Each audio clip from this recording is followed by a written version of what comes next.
Le dernier jour d'un condamné de Victor Hugo. Biographie de l'auteur. Victor Hugo, né en 1802 à Besançon et mort en 1885 à Paris, est l'un des écrivains les plus influents de la littérature française et mondiale. C'est le fils du général d'Empire Joseph-Léopold Sigisbert Hugo et de Sophie Trébuchet. Il a grandi dans une famille marquée par des déplacements fréquents en raison des affectations militaires de son père.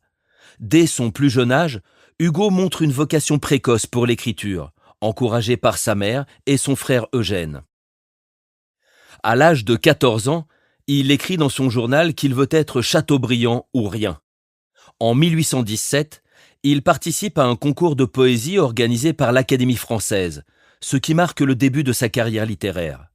En 1822, il publie son premier recueil de poèmes, Odes et ballades, qui laisse entrevoir les thèmes récurrents de son œuvre, le monde contemporain, l'histoire, la religion et le rôle du poète.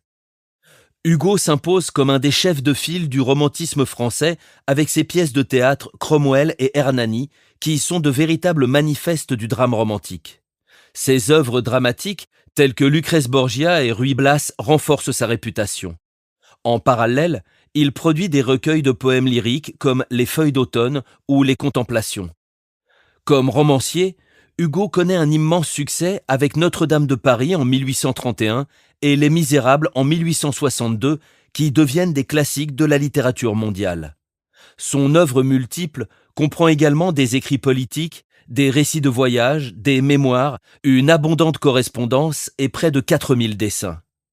Engagé politiquement, Hugo est parlementaire sous la monarchie de Juillet et sous la Deuxième et Troisième République. Opposant farouche à Napoléon III, il s'exile pendant près de 20 ans à Jersey et Guernesey.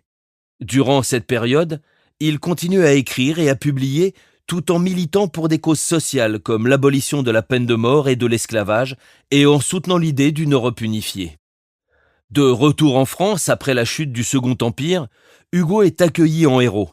Il est élu sénateur en 1876 et continue à militer pour l'amnistie des communards.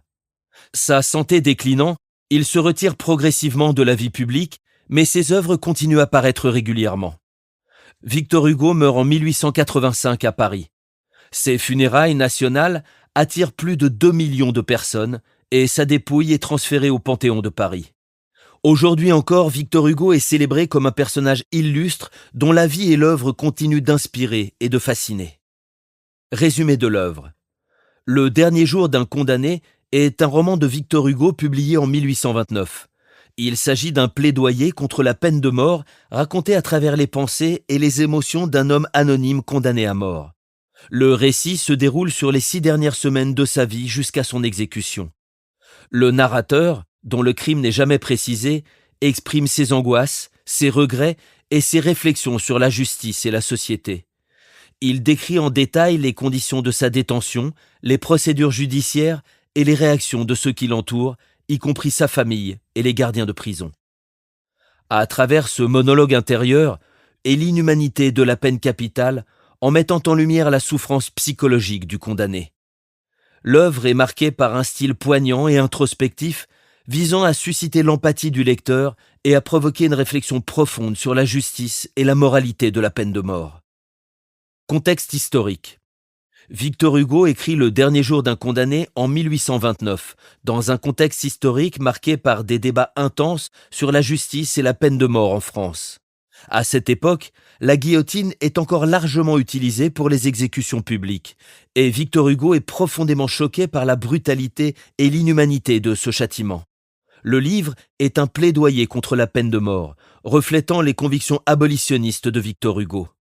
Il s'inscrit également dans une période de bouleversements politiques et sociaux en France, entre la fin de la Restauration et les prémices de la monarchie de Juillet, où les questions de droits de l'homme et de réforme judiciaire sont vivement discutées.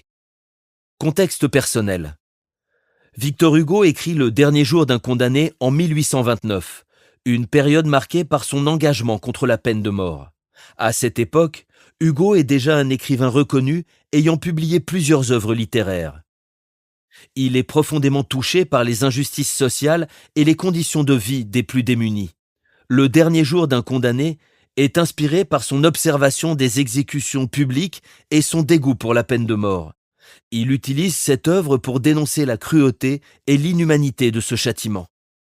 Ses expériences le poussent à écrire ce roman pour dénoncer la cruauté et l'injustice de la peine capitale.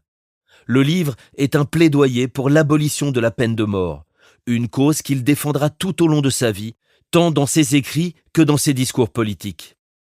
Les personnages. Le condamné, c'est le narrateur et le protagoniste de l'histoire. Il est anonyme, ce qui permet à Hugo de généraliser son plaidoyer contre la peine de mort. Le condamné est un homme qui réfléchit profondément à sa situation, à la société et à la justice. Il est tourmenté par l'idée de sa mort imminente et exprime ses souffrances physiques et morales de manière poignante.